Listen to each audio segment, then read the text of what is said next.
जब प्राण गे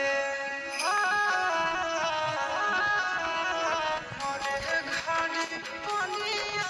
मिलाई दिया जान गे कफनो उठाई प्राण गे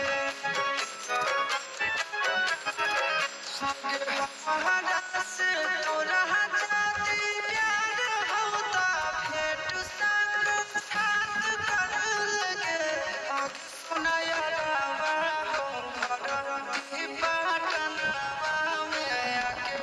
मुलाकात कर लगे सुनाया रावा हो घर की पटनवा में आके